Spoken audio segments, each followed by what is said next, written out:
Hey y'all, my name is Alex. I'm the lead pastor here at the Orchard. It's amazing to serve this community, and we are continuing our sermon series on the fruit of the Spirit, fruit singular because it's the result of the Spirit working in us. It's not like we pick and choose from them. We're supposed to exhibit all of the fruit of the Spirit. I want to say good morning to the online people. Y'all say hey to each other in the chat.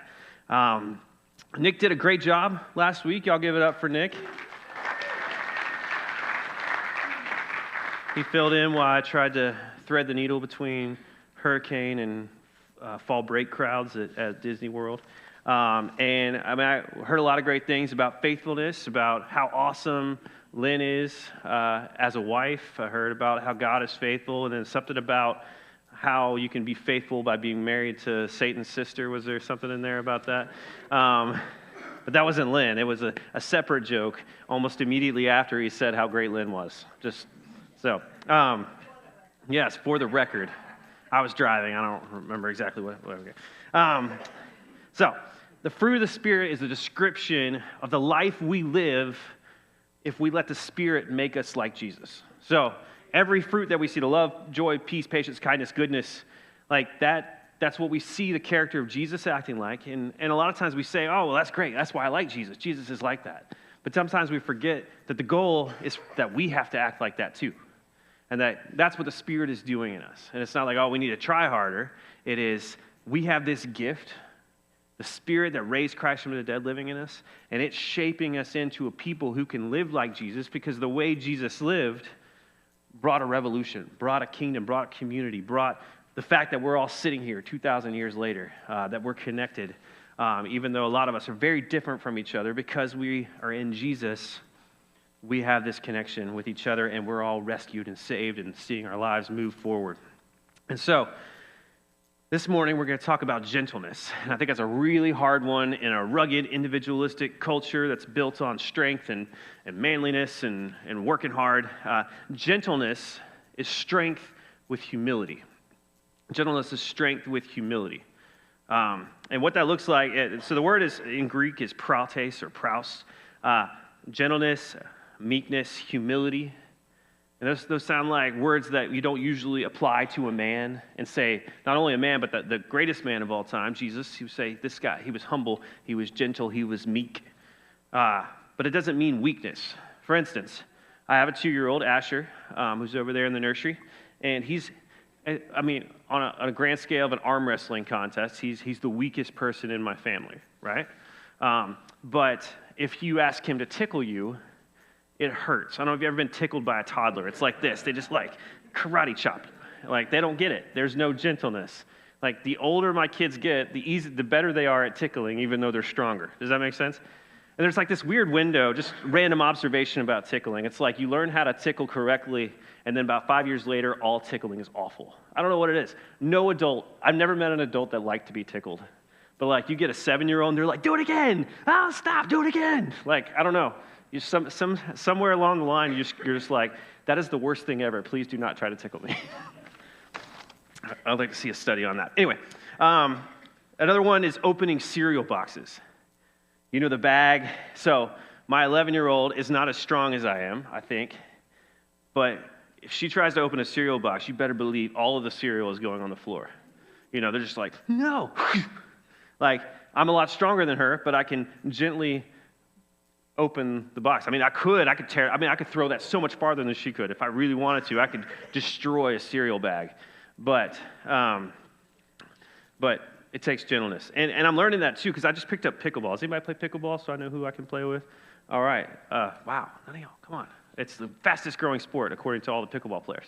But they do it a lot in my neighborhood, and so I took it up. But pickleball is a sport for people for every age, but there's a lot of people who are older than me that play pickleball. And pickleball, you may not know, requires a lot of gentleness because there's this area right in front of the net they call the kitchen, and if you're near there, you're not allowed to hit it out of the air. You have to let it bounce. So if you can keep it there, they can't ever hit a hard shot. You could just keep barely tapping it. Now, when I go to the pickleball court, I haven't tested this. Maybe I will. I haven't tested this, but I'm pretty sure that I'm faster and stronger than most of the guys out there, all right, because they're all 70 and older. I mean, there's probably some, that got that old man strength that would but they do not care. They will annihilate and humiliate me because I don't know, I haven't figured out this gentle. If I try to be gentle, it goes in the net every time. I can't figure it out. I can run all over the court and do whatever, but it's hard. It takes gentleness. It takes figuring out how to properly use strength with humility, not always trying to show off. And it's hard for us to figure it out because it's been the rule of empires for as long as human history has existed, that overwhelming force and things like shock and awe and heavy-handed punishment, it's going to subdue our enemies and it'll keep unruly citizens in line. And even though the wiser ones, you read governmental theory, will talk about not using cruel and unusual punishment and things like proportional response, which that's where, like, if someone attacks you, you don't attack. Like, if someone blows up something, you blow up something. It doesn't mean you wipe out an entire city. It goes against human nature. That's not how we feel. If somebody offends us, we want to do all in our power to humiliate them or put them in the ground or whatever it is. Like, we want to use everything we've got because we think that if we do that, they'll never come back. The problem is we want to use all our power. We want to cower our enemies, even though sometimes it's our spouse. Sometimes it's our kids. Sometimes it's our neighbors. Somebody we're going to have to interact with on a daily basis, but we want to use it all with no thought to, like, what are going to be the consequences of this? How is this going to destroy the relationship? What is it going to look like tomorrow when I have to have a conversation with this person? Or, maybe they're going to come back with somebody bigger. I don't know, you ever had that problem when you were a kid? You get in a fight and you're like, well, if I beat up this kid, his older brother's going to come after me. And we don't think like that. We're just like, whatever it is, we don't care what they're packing at home. We want to use everything we've got to defeat them.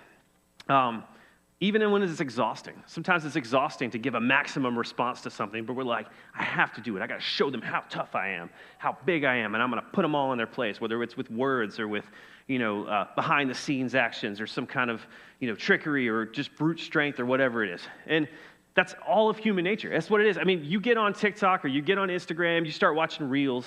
You're not watching, like, gentle layup videos. Nobody watches a basketball reel and, like, look how he could have dunked it, but just kind of tossed it up there. Like, you watch the slam videos, even if he's somehow stopped dribbling for 5 steps. I don't know what it is. Like, we're so obsessed with dunking that you no longer have to dribble in basketball. Sorry, that's just a little side note. I mean, you watch a football reel. No one, you're like, hey, check out this hit. It's never a guy, like, gently shoving somebody out of bounds, which is a great way to tackle somebody in football. You were looking for the big layout hit. And then they get ejected from the game. Even if it's just their head to the side. I mean, what was I talking about? Or nobody ever watches, like, a polite argument. They're like, hey, look at this really, really calculated and polite argument on TV. Everyone's looking for the I put them in their place, or this guy destroyed this argument with one word or with one question. Yeah, I mean, if you're staying home sick from school in the 90s, all it was soap operas and Jerry Springer. I mean, they know how to hook people at 2 o'clock in the afternoon with chicken noodle soup. Which also The Price is Right, which doesn't really fit in that category. But anyway. The way of Jesus is peace. The way of Jesus isn't showy or ruthless. He had all power, but he made time for children and widows. He went to the cross and started a revolution without violence, allowing violence to be done to him, even though he could have gotten off the cross, even though he could have stopped every Roman soldier in their tracks. It hurts to swallow our pride because sometimes we're like, oh yeah, that's what I thought. We look weak if we don't show everything we've got. But it's the way of Jesus. I want to take a look at the way. So if you're like, I don't want to be like that. That seems weak. That doesn't seem, I can't even bring myself to that. Look at what Jesus says and think about if this is something you want. This is Matthew 11:28-30. It says, come to me all who are struggling hard and carrying heavy loads, and I will give you rest. Put on my yoke and learn from me. I'm gentle and humble, and you will find rest for yourselves. My yoke is easy to bear, and my burden is light. So, you guys probably heard that passage. Come to me, I will give you rest. But then he says, I'm gentle and humble. Take up my yoke. Now, yoke, if you understand livestock, that's like you're hitching two oxen together to go plow a field, and the yoke is the thing that binds them together. And so if he's taking up your yoke, it means you're walking alongside Jesus. But what it really means in rabbinic language is that that's his teaching. You are learning what Jesus wants from you. And so he says, take up my yoke. I'm going to teach you. I am gentle and humble. He's not only saying I'm going to give you rest, he says I'm going to make you gentle and humble. So there's a tie there between experiencing rest that we all want from all the striving and having to work and all the earning that we have to do, and becoming gentle and humble. And so what is that connection? I mean, there's a couple things. Number one, it creates gentleness when when we're not trying to fight anybody. When you're gentle, everyone around you is gentle. Think about someone gentle in your family, that person that everyone knows that feels safe around. You know they're not going to do something weird, they're not going to scream at you, that kind of thing. I was hoping, there she is, like Kathy. I think Kathy's a perfect example. I think everybody can agree. Kathy is a very gentle person. No one is afraid that Kathy is about to hit them. Maybe your kids, I don't know. I'll have to ask you guys about it. But, it creates gentleness when you're around somebody like that. But it also does something inside of us. It stops our fight or flight response, that lizard brain that they talked about. But I'm always reacting. I'm always ready. I'm like, I see a person. I'm either know I need to attack them or I need to get out of this. I do that with, people do that with strangers. I think that's one of the big problems in our culture is that we see every person we don't know as a threat. If we go into every situation thinking, I'm going to be gentle here, it's going to change how we start reacting to the world. The level of cortisol and adrenaline going through our blood is going to come down, because gentleness is a posture and an action. And what I mean by that is that you can do gentle things as an action, but it starts by going into every situation, thinking and training yourself to be gentle. To say, I'm going to handle this situation with gentleness. I'm going to walk into this store. I'm going to walk into work. I'm going to walk into school. I'm going to walk into this tough conversation with a family member or with a coworker with gentleness. And it lowers your cortisol. It lowers your adrenaline. It gives you a chance to be Jesus. And so it's lowering you. It's giving you peace. It's creating peace with the people around you. But we have to let the Spirit make us ready. We got to become like Jesus. And that doesn't mean we're just every time I'm going to try harder to be gentle. It's spend time with Jesus. Let it shape you. Let his character shape us. And of course, the hardest time to be gentle is when you think you're right. Isn't that the worst? That's the hardest time, because you can self-justify. Well, of course I said it mean because they're stupid. Of course I said it mean because they wouldn't hear it any other way. Of course I said it mean because it's the unvarnished truth. Like, you can say, okay, let's go into a verse I want you guys to look at. 1 Peter 3:15 and 16 says this. Did we get the whole thing in there? All right. There was a confusion. I don't know why, but in one translation, they had one sentence in verse 16, and in the other translation, they put it in 15. So that's confusing, and you're like, whoa, they can't do that. They added the verses in the Middle Ages, so random historical note. But here's this verse about even when you think you're right, be gentle. Instead, regard Christ the Lord as holy in your hearts. Whenever anyone asks you to speak of your hope, be ready to defend it. Yet, do this with respectful humility, that Prouse word, gentleness, maintaining a good conscience.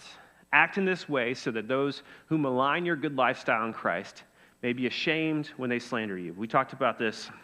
We talked about goodness. People are going to insult us unfairly, whether it's because of our faith or for anything. I mean, people get lied about all the time. That used to be my least favorite thing. I was like, I want everyone to know exactly the real me. And I finally got to a place where I knew that it just wasn't possible. And I had to accept the fact that some people were going to see me differently. Some people were going to make up stories about me. Some people, all sorts of crazy. I mean, that's just going to happen in life. But I've got to lead a life of gentleness, a life of goodness that's going to make people feel stupid about saying terrible things about me. And so if somebody asks me about my faith, it says you got to be ready to defend it. And I'm like, oh, I want to be like, Jesus, yeah, read the Bible. And that doesn't work on people. It says you got to respond with respect and gentleness. Because part of the problem is if you respond with anger and gotchaism and whatever else, you're not demonstrating Jesus' character, and so you're not even defending Christianity. Does that make sense? If I'm saying something about Jesus in a mean way to you, in a way to belittle you, then I'm not actually even representing Jesus. It's just some random identity marker that doesn't actually have anything to do with the Bible. And so, think about that. We've got to be right, if we think we're right, in a way that's gentle. We've got to do that with our kid, with our spouse, with arguing politics, with sports, with people that work for us. Even if it's over stuff like, how to install toilet paper. There is a correct way. It's supposed to come from the back over the top. Don't get that wrong, but I'm going to be gentle with you if you mess that up. In fact, I'll probably just fix it without saying anything. But I'm going to be bitter in my heart, and then I'll deal with that in a different sermon. But we're called to be gentle in truth-telling. And one of the main reasons is that Jesus is gentle with us. Each one of us is capable of incredible ridiculousness. Amen? Can we amen that? We're really good. It's a coping mechanism to keep us from going insane, that we can just justify all the dumb stuff that we've done or forget about it, and we can feel guilty for a little bit, then not feel guilty. But the fact of the matter is that we wrote out all the stuff that we've done wrong. It looks pretty crazy. And Jesus is gentle with us. He tells us, hey, you shouldn't be doing that. Hey, that's not going to bring the life for you. But it's always wrapped up in this, but I give myself to you anyway. I offer my love to you anyway. I'm not here to make you feel terrible. I'm here to walk you into a new life, that gentleness over and over again. That's what the cross was for us. His worst enemies killed him, and he died for them. He asked for their forgiveness while he was hanging from the cross. And that's the action that we're trying to, first of all, we want to live out of gratitude from that. Realize that we're not that special. We're not that great, except because of Jesus. And then we want to exhibit that. We're supposed to experience that rest, experience that peace, but then we're going to take up his yoke and walk with gentleness and humility. And it gets a better result for a lot of reasons. Number one, we might be wrong. That's part of the problem. That's maybe not about the fact that we love Jesus, but maybe about the way we're saying it or about how it affects this situation. Whatever it is we're arguing about, there's a possibility that we're wrong. In fact, there was a really interesting study. This is an important thing to think about as we get closer to the election, that the angrier people were about an issue, the less actual facts they knew about the issue. It's a fascinating thing, because what happens is if you study an issue, whatever it's, theology or immigration or whatever it is, if you really dive into the details, everything gets murky and nuanced. And it's really hard to get really emotional about nuance, And now, you never heard someone be like, it's this and this. You know what I mean? It's a little bit of this. Nobody gets like, you're right here, but not here. Like, nobody gets angry and says things like that, right? Y'all see what I'm saying? Like, everything's a lot more complicated and confusing than we give it credit for. And so therefore, if you find yourself getting really, really emotional and angry at people about a certain issue, chances are you don't know all the facts. And so go read the facts. And if you get enough facts, then all of a sudden you're like, this is complicated. I might still be right, but there's a lot more complicated than I thought, and I can have a lot more patience, a lot more gentleness in a situation. But again, we have a hard time being gentle when we think we're right. And I think part of the problem is I think Hollywood has messed that up for us, because how many movies have you watched where, there's like this tension and someone's doing something wrong, and then finally someone steps up and yells in that person's face, and they're like, you've been doing this, and will you do it? Like, you think about like a parent-child thing where they're like, you weren't there for me when you weren't there for me, and then the parent's like, oh no, I wasn't. And that doesn't happen. When somebody screams at you, you stop listening. Like, as soon as someone starts yelling at me, he's like, I don't even know what they're saying, but they're wrong because of the way I feel, the way they're talking to me. Y'all know what I'm saying, right? As soon as things get heated, the logic goes away. No one's like, oh man, I didn't understand that point when you said it calmly, but when you yelled it in my face, I really got it. Like, but for whatever reason it works. I think the only time that works in real life is when the person who's doing the yelling never yells. For instance, if Kathy comes in my office and starts yelling at me about something, I'm going to listen. But if that person who's always yelling comes in and yells, it's just white noise, because that's what we do. I mean, think about, have you ever been in a building while you're trying to work or go to school and the fire alarm goes off, and you learn that the fire alarm is not actually an emergency, something's wrong with the system? You can sit there and either be annoyed by the noise or you can tune it out occasionally. And every once in a while you'd be like, oh yeah, that alarm's still going off. But no one's ever like, they're sitting there working and be like, is there an emergency? Nah. Is there an emergency? Like, you don't change your mind over and over again. And we have to be gentle, because if you're planning on using your power with humility, if you're always yelling, if you're always angry, people are just going to tune you out. That's one of the hardest lessons I've had to learn with parenting, is that I have to start low. Because if I'm always like, why are you doing that? Don't do that. Like, either they're just going to stay away from me or they're just going to tune me out. That's why we need gentleness. But it's not an easy thing. It's not like, okay, well, I'm going to go home and be gentle, right? We've all tried to be gentle, and then someone says the right thing. When you're a teenage boy, it was, oh yeah, that's what I thought. Someone says the right thing, and you get right back into that, I'm ready to fight. Never mind, I tried to be gentle. I only got one cheek. You hit one cheek, you hit the other cheek. There's only two, so can't turn any more cheeks. Like, yeah, and so we have to do this regularly. We have to be shaped by the Spirit. It takes regular shaping by the Spirit. We have to continue to go back to the altar, back into worship, back into prayer, back into our small groups, into our community, confessing our sins to one another, saying, this is my struggle, pray for me. This is my struggle, hold me accountable. How do you deal with this? And the more we get into this mindset, this community, and we just immerse ourselves in the power of the Spirit and in what Jesus has done for us, we see it start to shape us. I mean, you could go with that any sport. We'll pick pickleball, because I was talking about that. A lot of pickleball is, I just have to play pickleball, and then all of a sudden everything becomes a lot more natural, or whatever it's, it's playing sports with a ball. Like, I watched a lot of dropped passes yesterday, and so it makes me want to go outside and just toss the ball to my kid until he just catches the ball. When it hits him right in the chest, he just could have just caught the ball.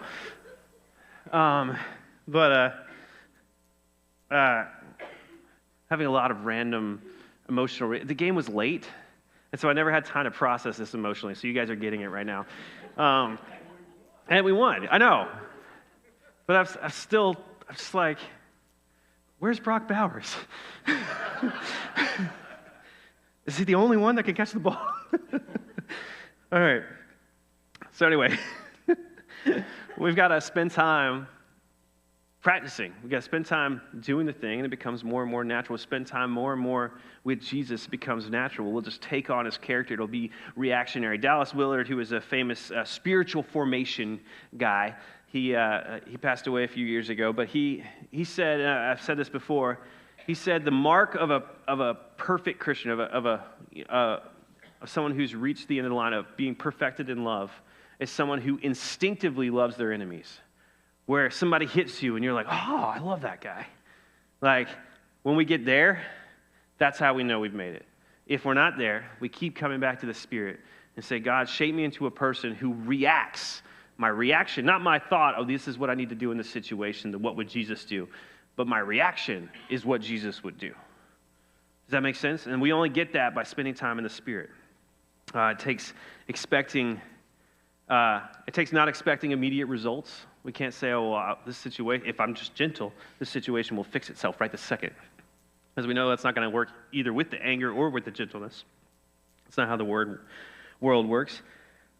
But it does have results, and it's got power. If you think about revolutions, one of the most amazing ones on paper is our civil rights movement with Martin Luther King and all the people who were trying nonviolence. It was this thing over and over again where they had to train themselves to not respond with violence when violence was being done to them. They weren't being weak. They were going and doing these sit-ins and bus boycotts, and then they would just take whatever was given them, whether it was beatings or jailings or being spit on or whatever, and they just took it. And they said, we're going to be gentle, and eventually the world's going to see. And that's what happened. Because the other way, the way most revolutions go, is you were mean to me, I'm going to be mean to you, and eventually we're going to bloody each other until one of us, whoever was stronger, wins, and then we'll figure out what to do. And that's not what happened, and it changed things. You see this happen like in the abolitionist movement. If you go back, 200, 300 years, you had the gentle way, which was what the Quakers were doing. There was this guy who would run around and just go meet with slaveholders and just eat with them and just explain to them gently why it was wrong. And some of them gave up their slaves, and it happened a lot up in the Northeast. And then there was the bloody way, which was, now, the North won the war, and so you're going to have to do this no matter what. And you had to fight about it. Does that make sense? And we want the gentle way to win. We want to see transformation happen, but it takes way more work than we want to put in because we want that instant gratification. We want things to be healed immediately, and we think maybe we just use enough force, it'll happen, but there's always consequences. And we don't want to wait for it. No one else is waiting for it. It's not fair. Gentleness is not fair. When you have to be gentle when someone else isn't being gentle, it's not fair. I'm going to say it right now. And you can say it to yourself in the moment. This isn't fair, but it's going to lead to peace. It's going to lead to life. And it may not even heal that relationship, but it's going to do it on the inside. And maybe it'll have an effect years from now. We may feel like things need to change now. And sometimes, yes, things need to change now, like you need to speak up. But trying to force something with violence, whether it's with words or with actions or deceit, whatever it is never going to have the lasting result that you want. Jesus says this in the face of all the attitudes of people trying to come up in the world, all the ways that people try to get by and get one step up on everybody else in this world. It's been going on for all of human history. And Jesus says, try it this way. It's confusing. It's weird. It doesn't feel natural. The world might even make fun of you about it. But listen to what he had to say here. The Beatitudes, y'all remember this. The blessed are the poor. Blessed are this. Listen to Matthew 5:5 says this, but it's say it a different way. Happy are the people who are humble, gentle, that word gentle, because they will inherit the earth. So that word humble there is the praus, the same one that we used for gentle in gentleness. They'll inherit the earth. They'll be given as their property, the earth. You think about the people who own most of the earth, they are not the humble. They are not the gentle. They are the ones who take it by force. All right? Gentle, humble people inherit the earth in God's kingdom. That's a confusing thing. What that requires? That requires faith. That says just because that's the way the world is right now does not mean that's the way the world's going to be. And to be able to say, Jesus, I look out and I see who owns the world, and it doesn't seem to be the gentle people. But I'm going to trust you because you've done so much else in my life, and I've tried everything else, and it doesn't work. And even the people who do own the earth don't seem to be at peace. They're not, experiencing God's humble, gentle peace that he promised. And so maybe we're going to try it this way. And so it takes faith. It takes saying, even though I see the evil prosper, or maybe I think they're prospering, or maybe if I think that if I'm gentle, I'm letting them prosper, but we're saying, no, this is the way of Jesus. Even if I don't end up on top by some metric, I'm going to try to do what God's kingdom says so that we can see this transformation happen. Because at the end of the day, this is the promise, is it's not the rich or the ruthless or the clever or the con artists that are going to get to the top. They may get to the top for a second, and then they're going to come crashing down. All other empires, successes, even the ones that have spanned half the earth, have come crashing down. That's not how Jesus built his kingdom. His kingdom has been moving without stop for 2,000 years, longer than any empire, continuing to expand, continuing to reach the lost. And he did it through the cross by taking violence and not giving it back, by showing strength, by overcoming violence, by walking out of the grave rather than putting more people in the grave. So let's trust our gentle King. Let's show his peace and joy to the world. Let's find rest in him, even in the midst of all the people that we think are pushing against us. Let's find rest in living his way. Let's give gently to the world. And so my question for you as we worship is, who do you need to be gentle around? Who do you want to put in their place, but you got to be gentle? Who's pushing on you, telling you the right thing, but you don't want to hear it, so you're trying not to be gentle to get them away from you? What needs to change for you to be gentle? What's standing in the way? Are you not finding enough time to rest? Are you finding enough time to de-stress? Are you finding enough time with God to experience? Are there emotions in the way? Is there past stuff that you need to talk through with somebody that's in the way? Is there pride in the way that you're saying, well, if I agree to that, then that means there's something wrong with me? Or is there impatience that you want to move forward with something and nobody wants to come with you, and so you're trying to force it? Do you really believe Jesus' way is better? That's what it comes down to for me. I've got all these ideas and I see what they look like on paper, but in the moment I'm like, will this really actually work? Does Jesus' way actually work? And so you've got to ask yourself that question in every situation, in business, in school, in life, in friendships, in dealing with your enemies and people you don't like. Do you believe that Jesus' way is better? And if yes, say, God, do that in me.